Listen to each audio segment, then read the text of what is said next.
और बी वाले दोनों को मैं 6 चैप्टर जो अपना बोर्ड में कैसे प्रश्न पूछे जाएंगे उसके ऊपर मैं आपको 2 दिन से पढ़ा रहा था। कल भी पढ़ाया और आज फिर पढ़ाने का इरादा था मेरा, यही था ना। तो कैसे प्रश्न पूछे जाएंगे मैंने कल ऑब्जेक्टिव पढ़ा दिए थे सबको, आपको पढ़ाए थे ना। आज एक बहुत इंपॉर्टेंट प्रश्न है जो आपके सामने में एक इंस्ट्रूमेंट भी लेके आया हूँ। इसको बोलते हैं प्रतिरोध बॉक्स। क्या बोलते हैं इसे? अब प्रतिरोध बॉक्स में जैसे इसको दोनों स्क्रू खोल देंगे तो इसके अंदर एक ऐसी शेप निकलेगी, ऐसी शेप निकलेगी। ये हर की के साथ एक ऐसा यहाँ पर एक लोहे का ये बना हुआ पिलर बना हुआ है और इस पिलर के साथ यहाँ पर उसने एक की लगा दी ऐसे ऐसे, ठीक है ना। अब यहाँ क्या उसने एक तार इधर से लिया, ऐसे ऐसे तार ले रखा उसने, ऐसे तार, और इसके ऊपर लपेट दिया ऐसे। एक तार इधर से लिया और एक तार फिर इधर से उसने इसके दोहरा करके लपेट देते इसमें। तो अगला प्रश्न अपना वही है कि क्या कारण है कि प्रतिरोध बॉक्स, अब आपको समझ में आ गया प्रतिरोध बॉक्स कैसा रहता है।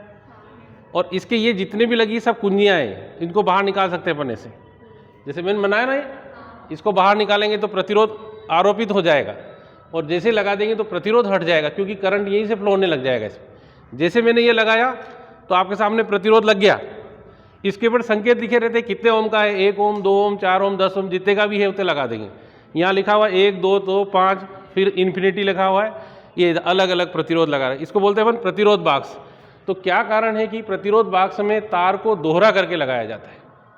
प्रश्न क्या है अगला प्रश्न नोट करें, क्या कारण है कि, प्रश्न लिखेंगे ना, क्या कारण है कि, क्या कारण है कि प्रतिरोध बॉक्स में, प्रतिरोध बॉक्स में तार को दोहरा करके लगाया जाता है, दोहरा कर लगाया जाता है। समझ में आ गया प्रतिरोध बॉक्स? समझ में आया सबको?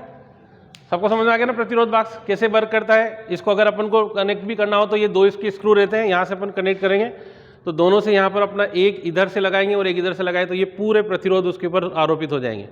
एक कुंजी निकालेंगे तो 1 ओम, 2 निकालेंगे तो 2, जितना यहाँ पर लिखा हुआ उतनी कुंजी निकालेंगे उतना ओम इस पर आरोपित हो। अब इस पर दोहरा क्यों लगाते अपन? ये ऐसा तार ऐसा 2 बार जैसे इधर से ही लपेट के इधर ले जाते, ऐसा क्यों करा अपन? समझ में आ रहा ना? तो ऐसा करने के पीछे एक बहुत बड़ा रीजन रहता है। जैसे अपन इसमें प्रतिधारा प्रवाहित करेंगे, क्या करेंगे, ये कुंजी निकालेंगे तो प्रतिरोध आरोपित हो जाएगा और जब प्रतिरोध आरोपित होगा तो दोनों तरह से एक धारा इधर से प्रवाहित हो रही है और एक इधर से प्रवाहित होगी। समझ में आ रहा ना? तो एक तरफ से यदि धारा प्रवाहित होगी तो उसमें 100 प्रेरण के कारण एक दूसरी धारा प्रेरित हो जाएगी। क्या उत्पन्न हो जाएगी? तो एक और धारा प्रवाहित होगी, जो प्रतिरोध होगा उसका मान कुछ और आ जाएगा। उस मान को कम करने के लिए इस तार को कैसा करके लगाते हैं अपन? दोहरा करके लगाते हैं। किसके प्रभाव को कम करने के लिए? स्व प्रेरण के प्रभाव को कम करने के लिए प्रतिरोध तार बॉक्स में तार को कैसा करके लगाया जाता है? दोहरा करके लगाया जाता है। समझ में आ गया कि नहीं आया? कैसे लिखेंगे? अब लिखेंगे कि प्रतिरोध बॉक्स में तार को दोहरा करके लगाया जाता है, दोहरा कर के लगाया जाता है। इसका कारण यह है कि, इसका कारण यह है कि जब प्रतिरोध बॉक्स में धारा प्रवाहित की जाए, धारा प्रवाहित की जाए तो एक प्रेरित धारा उत्पन्न हो जाएगी, प्रेरित धारा उत्पन्न हो जाती है।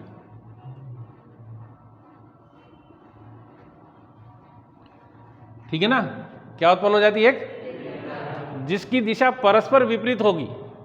एक की धारा की दिशा इधर से होगी, दूसरे की धारा इधर से होगी, तो दोनों एक दूसरे के स्वप्रेरण के प्रभाव को क्या कर देगा?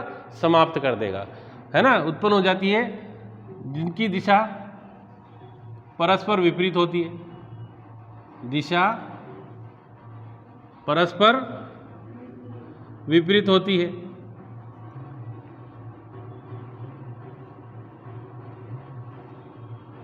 और वे एक दूसरे के स्वप्रेरण के प्रभाव को क्या कर देती है? समाप्त कर देती है, समाप्त कर देती है। एक दूसरे के प्रभाव, स्वप्रेरण के प्रभाव को समाप्त कर देती है। समझ में आ गया कि नहीं आया? प्रश्न बहुत ये चित्र भी बनाना है साथ, ऐसा नहीं कि आप चित्र नहीं बनाओ। अगर फिर भी समझ में नहीं आता, एक बार और मैं ड्रा कर देता हूँ, चित्र को मैं एक बार और बनाता हूँ। देखिए क्या है, ऐसी दो अपनी कुंजियाँ है, ऐसे कुंजी, यहाँ पर अपन ने एक पिलर लगा रखा है और एक तार यहाँ से जोड़ा और इसमें ऐसे कुंडली बना दी, ऐसे ये कुंडली। मेरे पास एक ही कलर का तार, ये वो पेन है, यदि दूसरा होता तो मैं निश्चित रूप से एक और बनाता, दूसरा कलर बना देता यहाँ पर। ये अब इधर से आ रही धारा, एक धारा इधर से आ रही, ये इधर जा रही, ये इधर जा रही, ये इधर, और इसके विपरीत क्रम में धारा बहेगी ऐसे। जब यहाँ अपन कुंजी लगाएंगे ऐसे, तो ये कुंजी लगाते ही हटाते ही इसमें प्रतिरोध उत्पन्न हो जाएगा, और उस प्रतिरोध के प्रभाव को, उसमें प्रेरित धारा उत्पन्न होगी, और प्रेरित धारा के प्रभाव को कम करने के लिए, मतलब स्वप्रेरण के प्रभाव को कम करने के लिए अपन क्या करते हैं? दोनों तरफ से तार लपेट कर बनाएंगे। तो लपेट कर बनाने से क्या होगा? जो प्रेरित धारा होगी एक दूसरे के प्रभाव को समाप्त कर देगी, और वह स्वप्रेरण का जो प्रभाव उत्पन्न होगा वह समाप्त हो जाता है। इसलिए अपन क्या करते हैं? प्रतिरोध बाक्स में तार को कैसा करके बनाते हैं? दोहरा करके बनाते हैं। अब नेक्स्ट क्वेश्चन बना लिया? चलो यार, मैं आया तो मेरे को आना सार्थक हो गया मेरा, बहुत अच्छा रहा, दौड़ लगा के आया मैं। हाँ, मैं लेट हो गया था ना आज। चलो अगला प्रश्न देखें। अगला प्रश्न, आज जितने भी प्रश्न कराएंगे बहुत महत्वपूर्ण प्रश्न कराएंगे, क्योंकि बच्चे बहुत कम आए ना। बच्चे कम आते हैं उस दिन अच्छा पढ़ाना चाहिए, हैं? ज़्यादा आ जाए उस दिन कम पढ़ाओ, रोज ही पढ़ाते हैं अपन तो वैसे। लिखें अगला क्वेश्चन करें। सब लड़के मैथमेटिक्स के बहुत इंपॉर्टेंट क्वेश्चन बता रहा हूँ, ये प्रश्न आप लोगों को कहीं नहीं मिलेंगे जो मैं बता रहा हूँ, है ना। देखिए प्रश्न क्या है अगला, यदि किसी कुंडली से बद्ध चुंबकीय फ्लक्स का मान, लिखिए प्रश्न, यदि किसी कुंडली से बद्ध चुंबकीय फ्लक्स का मान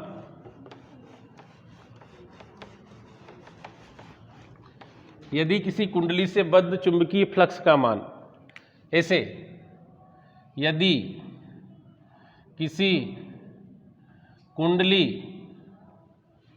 से बद्ध चुंबकीय फ्लक्स का मान, चुंबकीय फ्लक्स का मान, देखिए बच्चों क्या, फाई बराबर, फ्लक्स को फाई से लिखते हैं। किसे कहते हैं? चुंबकीय फ्लक्स। चुंबकीय फ्लक्स किसे कहते हैं? चुंबकीय क्षेत्र में स्थित किसी बंद पृष्ठ से अभिलंब दिशा में गुजरने वाली बल रेखाओं की संख्या। चुंबकीय क्षेत्र में स्थित किसी भी बंद पृष्ठ से अभिलंब दिशा में गुजरने वाली बल रेखाओं की संख्या को चुंबकीय फ्लक्स कहते हैं। इसका मान है, ये लिख रहा हूं, 6t² + 7t + 2। ये फ्लक्स है। चुंबकीय फ्लक्स का मात्रक क्या होता है? वेबर। क्या है? मैंने लिख दिया मिली वेबर। मिली वेबर, वो मिली वाली मिली नहीं है, ये मिली 10⁻³ वाला है ना, मिली वेबर है। आगे देखिए, t बराबर 2 सेकेंड, t बराबर कितना बच्चों? में कुंडली में प्रेरित विद्युत वाहक बल का मान ज्ञात करो। बच्चों ये प्रश्न जो एमपी बोर्ड का जो मॉडल आंसर है, वो मॉडल क्वेश्चन पेपर दिया है प्रश्न में, उसमें दे रखा है। कम इन, ठीक है, ठीक है, मॉडल आंसर पेपर में, क्वेश्चन पेपर में दिया है, बहुत महत्वपूर्ण है, न्यूमेरिकल है। ठीक है, अजय बताओ कैसे हल करेंगे, किसी को आइडिया हो थोड़ा बहुत?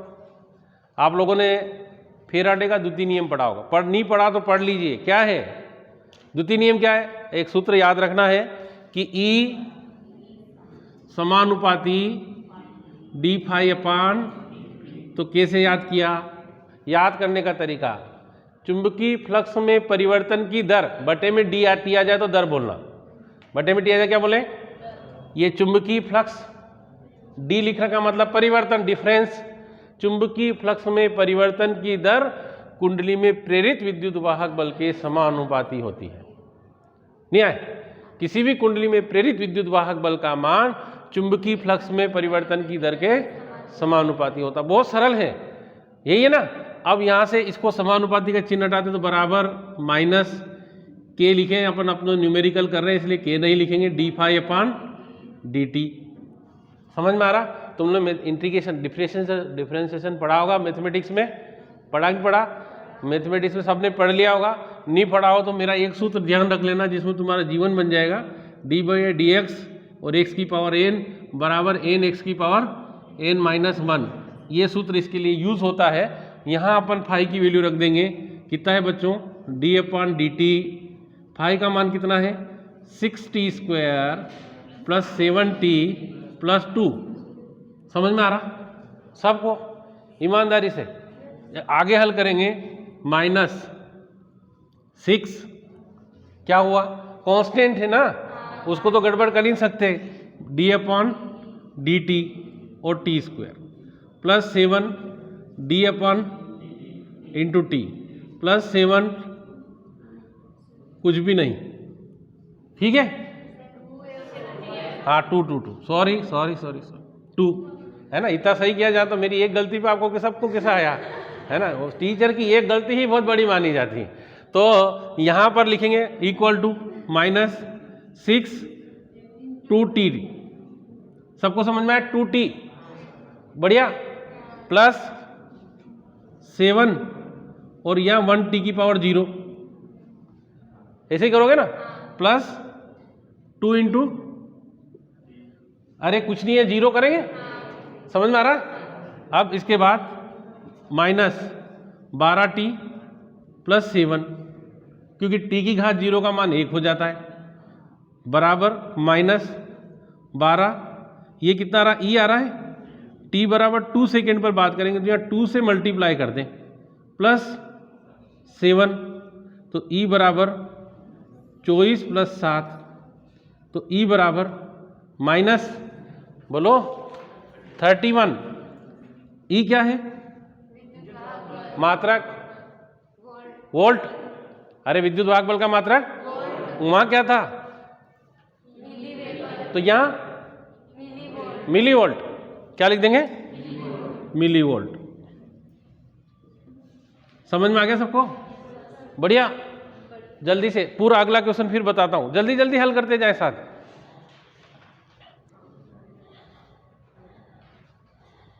अगला क्वेश्चन देखिए। यस, ये क्वेश्चन किसी ने हल नहीं किया होगा, अब वो क्वेश्चन कराएंगे। अगला क्वेश्चन देखिए।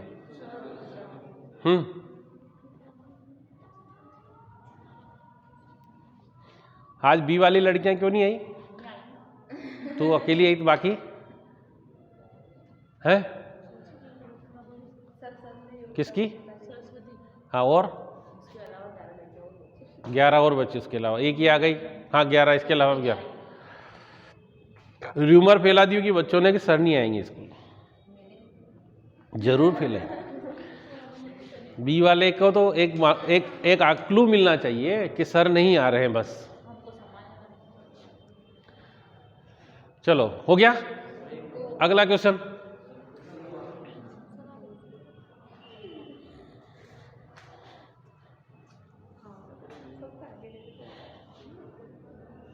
बच्चों ये क्वेश्चन में जो करा रहा हूं ये आपने नहीं किया होगा किसी ने, अब बहुत ये भी इसमें दे रखा है ना, इसलिए हल करा रहा हूं। देखिए अगला,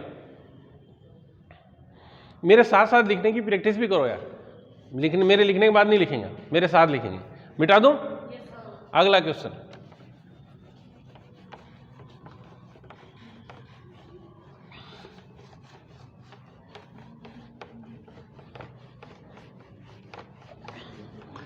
एक तो मिटाने में बड़ा दुख होता है, ये बोर्ड इधर देखना बच्चों, मेरी बात को सुनेंगे। हमारे पास दो कुंडलियां हैं, प्रेरण कुंडलियां हैं, जिनके स्व प्रेरण गुणांक L1 L2 है। कितने हैं? उनको श्रेणी क्रम में जोड़ा। किस में जोड़ा? और फिर दूसरी बार में उनको समांतर क्रम में जोड़ दिया। पहले किस में जोड़ा और फिर दूसरे में किस में जोड़ दिया? तो तुल्य स्व प्रेरण गुणांक का व्यंजक ज्ञात करना। तो प्रश्न लिखेंगे दो, यदि दो कुंडलियां, यदि ये भी बहुत सी बार एग्जाम में पूछा हुआ प्रश्न है ये, यदि दो प्रेरण कुंडलियां जिनके स्वप्रेरण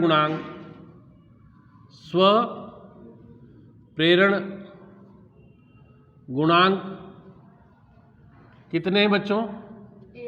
L1 व L2 है, जिन्हें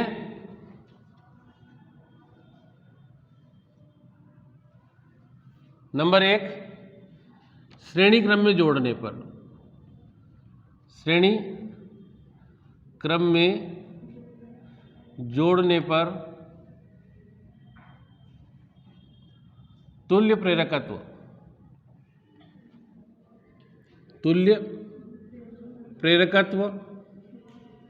L बराबर L1 प्लस L2, और सेकेंड समांतर क्रम में जोड़ने पर, समांतर क्रम में जोड़ने पर तुल्य प्रेरकत्व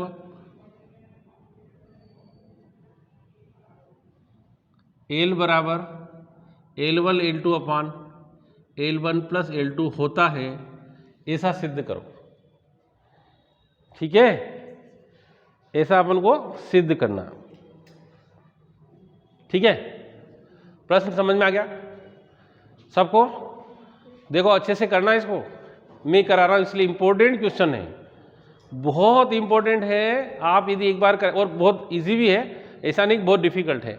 हमारे पास दो प्रेरण कुंडलियां हैं, ये ऐसी प्रेरण कुंडली एक है और दूसरी ऐसी है। ये दोनों किस क्रम में जोड़ दी बच्चों? श्रेणी क्रम में। श्रेणी क्रम में किसका मान बराबर होता है? हमने आपको 3 चीजें पढ़ा चुका हूं, संधारित्र, प्रतिरोध और सेल। इन सबको श्रेणी क्रम में जोड़ा जाता है। तो कौन सी राशि सब पर समान होती? बहुत इंपॉर्टेंट ऑब्जेक्टिव है, फिर से सुने। सेल, प्रतिरोध और एक और क्या बताया? संधारित्र। इन तीनों को यदि श्रेणी क्रम में जोड़ते हैं तो कौन सी राशि सब पर समान होती है? विद्युत धारा। कौन सी राशि? विद्युत धारा या आवेश, दोनों बोल सकते हैं। इसको अंडरलाइन कर लो, यहां से ये 4 प्रश्नों का एक ऑब्जेक्टिव है, एक आंसर है। क्या क्या बोला? सेल, फिर क्या बोला था? प्रतिरोध, फिर क्या बोला?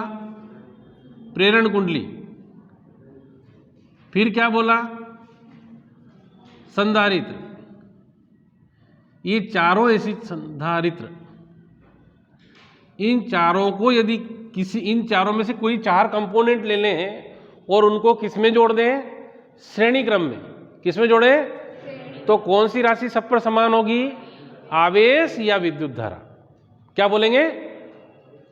इस चीज को बिल्कुल अंडरलाइन कर लो, नोट कर लो और बार बार पढ़ो कि यदि इन चारों को श्रेणी क्रम में जोड़ा जाता है तो कौन सी राशि सब पर समान होती है? विद्युत धारा या आवेश। कुछ लोग मुझसे कहते हैं सर स्कूल में बहुत बढ़िया पढ़ाते हो आप, क्यों? सही है? हैं? तो स्कूल में क्या दिक्कत है? कहीं भी पढ़ाओ अच्छा ही पढ़ाना चाहिए, कोशिश मैक्सिमम करना चाहिए, सही है कि नहीं? अधिकतम प्रयास करो, जिससे आउटपुट मेरा मकसद ये रहता है बच्चों को कहीं से भी समझ में आ जाए पर आना चाहिए, ठीक है कि नहीं? तो यहां क्या हो गया, सेल, प्रतिरोध, प्रेरण कुंडली और संधारित्र। और बच्चे तो यूं भी कहते हैं सर वीडियो जो बनाता है वो बहुत अच्छा पढ़ाता है, विदाउट वीडियो अच्छा नहीं पढ़ाता हूँ क्या मैं?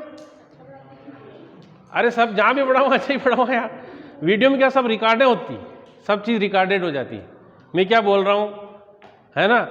हमारे सर बोलते हैं कि जोशी जी आप वीडियो बनाते जब भी ऐसे ही बोलते हो क्या? तो मैं कहता यस, मेरा कभी लिहाजा चेंज नहीं, मैं अपना आप को चेंज कर ही नहीं सकता हूँ क्योंकि मेरी प्रकृति ऐसी हो गई, धीरे नहीं बोल सकता मैं, तो मेरी जो आवाज़ है लास्ट बेंच पर बैठा व्यक्ति भी खूब आराम से सुन सकता है ना? मुझे एक ही बात में बहुत दिक्कत आती है, भाषण देने में, वो नहीं दे सकता। मेरे को कहते हो कि आपको 5 मिनट के लिए इस विषय पर बोलना है, मेरी सबसे बड़ी कमजोरी है कि मुझे भाषण देना बिल्कुल नहीं आता है। बाकी और कोई भी काम के तो मैं बहुत अच्छे से करने की कोशिश करता हूँ, करता नहीं हूँ, कोशिश करता हूँ। तो बच्चों ये प्रश्न समझ में आ गया। सबसे मोस्ट इंपॉर्टेंट यहाँ से 4 ऑब्जेक्टिव बने, कैसे बने कि 3 सेलों को श्रेणी क्रम में जोड़ा जाए तो कौन सी राशि सब पर समान हो, विद्युत धारा या आवेश। क्यों बोल रहा हूं मैं, दोनों चीजों को क्यों बोला उसको भी समझ लो। मैंने पढ़ाया था विद्युत धारा किसे कहते हैं, आवेश प्रवाह की दर को, किसको कहते हैं? T को 1 मान लो तो आवेश और विद्युत धारा दोनों एक ही है कि नहीं है? फिर दूसरा प्रश्न, 3 प्रतिरोधों को श्रेणी क्रम में जोड़ा जाए, कितने प्रतिरोध, तो कौन सी राशि सब पर समान हो, आवेश या विद्युत धारा। 3 सेल को अगर जोड़ देंगे तो भी आवेश या विद्युत, 3 प्रेरण कुंडलियों को समांतर श्रेणी क्रम में जोड़ देंगे तो कौन सी राशि, आवेश या विद्युत धारा। क्लियर हो गया? 4 ऑब्जेक्टिव बने, चलो वेरी गुड, बहुत बढ़िया। अब अपने पास ये 2 कुंडलियां हैं, इनके 100 प्रेरण गुणांक कितने हैं, इनमें धारा कितनी है, आई, चेंज नहीं हो सकती, एक जैसे है ना दोनों, है ना? अब यहां अपन ने एक और काम करें, इसमें एक सेल लगा दें, ऐसे क्या लगा दिया, ठीक है, सेल लगाया अपन ने, क्या लगाया, सेल। कौन अलग अलग होगा, इसमें अलग अलग कौन होता है? फिर 4 प्रश्न यहां बन जाएंगे, 4 प्रश्न फिर बनेंगे कि कैसे बनेंगे। फिर वापस सेल, मैं उसी पर वापस नोट करवा रहा हूं, प्रतिरोध, फिर एक और क्या बोला, प्रेरण कुंडली और संधारित्र को श्रेणी क्रम में जोड़ा जाए। फिर से सुनो, को तो कौन सी राशि सब पर अलग होगी, अभी बोला था मैंने, विद्युत धारा तो समान हो गई, कौन सी राशि भिन्न होगी, विभव या विद्युत वाहक बल, या एक और याद रखना पड़ेगा, फ्लक्स। क्या बोला, फ्लक्स, विद्युत वाहक बल, विभव, क्योंकि विद्युत वाहक बल और विभव तो दोनों दोस्त हैं, एक नहीं है? क्यों, किसे कहते हैं विद्युत वाहक बल, विद्युत वाहक बल किसे कहते हैं? मैंने कल कसम दे के बोला था, जब सेल खुले परिपथ में हो तो उसके सिरों के बीच विभव को ही विद्युत वाहक बल कहते हैं, है ना? किसको कहते हैं? तो उसके सिरों के बीच विभव को ही विद्युत वाहक बल कहते हैं। तो यहां पर कौन सी राशि अलग अलग होगी, तो या तो विभव या फ्लक्स। समझ में आ गया? अरे समझ में आ रहा है? ढूंढना मत, 4 ऑप्शन आ जाए तो अपन ढूंढ के लिख लेंगे यार ये राशि सब में अलग अलग होगी। तो यहां सबके, इन दोनों के फ्लक्स कैसे अलग जो है, इसका फ्लक्स मान लो कितना है और इसका फ्लक्स कितना है, समझ में आ रहा है? अरे समझ में आ रहा है? क्या लिखेंगे अब, माना 2 प्रेरण कुंडलियों के 100 प्रेरण गुणांक, माना 2 कुंडलियों के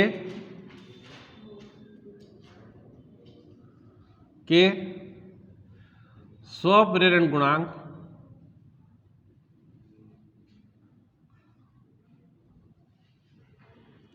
कितने हैं, L1 व L2 है। इन्हें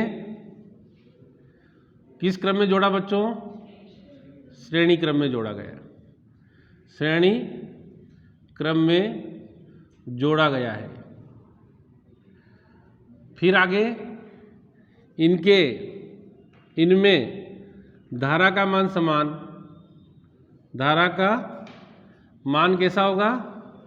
समान, तथा विद्युत या फ्लक्स का मान है ना, चुंबकीय फ्लक्स का मान, फ्लक्स का मान कैसा होगा? इसमें भिन्न होगा। ठीक है, अरे समझ में आया कि नहीं आया? अब L1 पर का फ्लक्स यहाँ लिखेंगे, L1 कुंडली का फ्लक्स, L1 में उत्पन्न फ्लक्स कितना आ जाएगा? φ1 बराबर L1I। आया? अरे समझ में आया? φ1 बराबर कितना? कहाँ से लाया मैं? कहाँ से लाया? हमने पढ़ा था स्वप्रेरण गुणांक में, किसी कुंडली में प्रेरित किसी कुंडली में प्रवाहित धारा उसमें उत्पन्न फ्लक्स के समानुपाती, फाई समानुपाती आई, फाई बराबर Li। अब यहाँ I1 I2 तो नहीं लिख सकते है ना, ये दोनों समान हो जाएगी। फिर L2 में उत्पन्न फ्लक्स, L2 में उत्पन्न फ्लक्स φ2 बराबर कितना आ जाएगा बच्चों? L2I। ठीक है, अब लिखें यदि तुल्य फ्लक्स कितना हो? फाई हो तो फाई बराबर कितना आ जाएगा? Li। अब यहाँ लिखिए फाई बराबर कितना आ जाएगा? φ1 प्लस φ2। तो यहाँ लिखिए Li बराबर L1I L2I। तो Li बराबर I कॉमन कर लेंगे तो L1 plus L2, then phi से I से I कर दो, L बराबर कितना आ गया? L1 प्लस ये पहले वाला तो सिद्ध हो गया आपका। बताइए आया कि नहीं आया समझ में? है? अब दूसरा करना अपन को श्रेणी क्रम, समांतर वाला। श्रेणी तो आगे समझ में, समांतर वाला देखें, मिटा दो।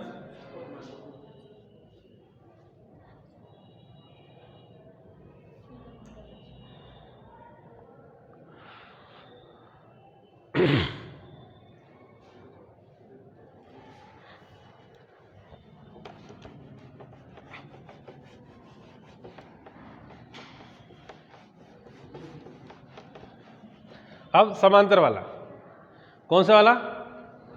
देखिए बच्चों, समांतर कैसे? ये दो कुंडलियां हैं, इसका प्रेरण स्वप्रेरण गुणांक कितना है? L1, और इसका कितना है? L2, और दोनों को किस में जोड़ दिया? समांतर क्रम में जोड़ दिया, और इनके सिरों पर अपन एक सेल जोड़ दिया इसे। अब इन पर कौन सी राशि समान होगी बता दो? विभव, विद्युत वाहक भार। कौन कौन? समांतर क्रम में। अब यहां फिर चार ऑब्जेक्टिव सुन लीजिए कि यदि सेल, प्रतिरोध, संधारित्र या प्रेरण कुंडली को किस में जोड़ा जाए? समांतर क्रम में जोड़ा जाए, तो कौन सी राशि दोनों पर समान होगी? विभव या विद्युत वाहक भार? नहीं, फ्लक्स नहीं, आप फ्लक्स भी कह सकते हैं, पर अपन यहां कह देंगे कौन सा? विद्युत वाहक बल सब पर कैसा होगा? समान होगा। ठीक, लिख लिया आप लोगों ने? अब देखिए यहां माना दो कुंडलियों जिनके स्वप्रेरण गुणांक L1 L2 है, इन्हें किस क्रम में जोड़ा अपन ने? इन्हें समांतर क्रम में जोड़ा गया है। इन्हें समांतर क्रम में जोड़ा गया है, समांतर क्रम में जोड़ा गया है। ठीक है, इनके सिरों पर विद्युत वाहक बल का मान समान, बल का मान समान, तथा कौन भिन्न होगा बच्चों? धारा का मान भिन्न भिन्न होगा, धारा का मान भिन्न होगा। ठीक है ना? जैसे मान लीजिए इसमें धारा कितनी है? I1, और इसमें धारा कितनी है? I2। ठीक, समझ में आ रहा? अब इधर देखिए, L1 में प्रवाहित धारा,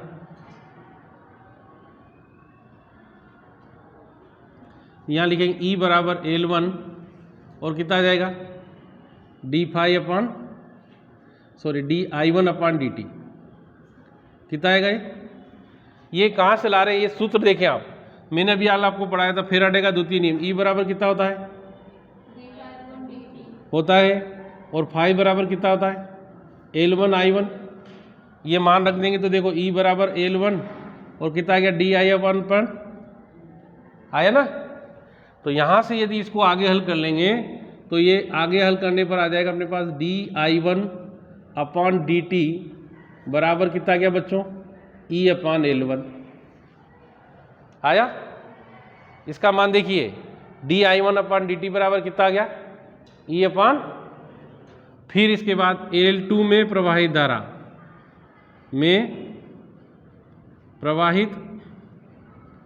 धारा कितना लिखेंगे E बराबर L2 di2 अपान dt एम्प्लाइज यहाँ आ जाएगा di2 अपान dt बराबर कितना आ गया E बटा L2।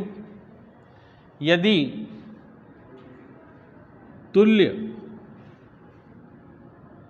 प्रेरकत्व IL हो, प्रेरकत्व कितना हो L हो, तो यहाँ से E बराबर L और di अपान, तो यहाँ से di अपान dt बराबर कितना आ जाएगा E बटा, ठीक है ना बच्चों, समझ में आ रहा है। अब देखिए यहाँ से देखें, यहाँ कितनी धारा है I, कितनी धारा है, यहाँ जाकर दो भागों में, तो किरचॉफ का नियम याद होगा। दूसरा पहला नियम, क्या नियम है किरचॉफ का पहला नियम, कि परिपथ की किसी भी संधि पर मिलने वाली समस्त धाराओं का बीजगणितीय योग शून्य होता है, अर्थात सिग्मा I बराबर 0। फिर उसमें आगे लिखा था आने वाली समस्त धाराओं को धनात्मक और जाने वाली को ऋणात्मक माना जाता है। तो ये धारा आ रही है और ये दोनों बाहर जा रही है, तो क्या आ जाएगा I बराबर I1 प्लस I2। इस पूरी समीकरण का अपन क्या कर रहे हैं, t के सापेक्ष अवकलन कर दे, तो देखो कितना आ जाएगा ये di अपान बराबर di1 अपान dt प्लस di2 अपान dt। क्यों रे बच्चों, मान रख देंगे E बटा L बराबर E बटा L1 प्लस E बटा, अब आगे देखिए E बटा L बराबर E कॉमन ले लेंगे तो 1 बटा L1 प्लस 1 बटा, यहाँ से E से E क्रॉस हो जाएगा तो 1 बटा L बराबर 1 बटा L1 प्लस 1 बटा, इसको हल करोगे आगे तो वही वाला सूत्र बन जाएगा, लघुत्तम लेके हल करना, जो कि तुम कर सकते हो। तो ये अपना आज का 3 क्वेश्चन मैंने आपको कराए, बहुत सबसे मोस्ट क्वेश्चन थे। कल फिर जो शेष बचे हुए प्रश्न उस पर डिस्कस करेंगे, ठीक है ना। तो कल फिर अपन जैसे ए वाले चाहेंगे तो सी में बैठ जाएंगे, और यदि तोमर साहब अनुमति दे देंगे तो इसी क्लास में बैठ जाएंगे, ठीक है ना। कल अपना सेशन 11:15 बजे से स्टार्ट कर देंगे, 11:15 बजे से 12:15 बजे तक, 1 घंटे तक पढ़ाने का विचार है कल, है ना। कल इसको कंप्लीट करेंगे। Thank you. कितनी देर का बना, 33 मिनट।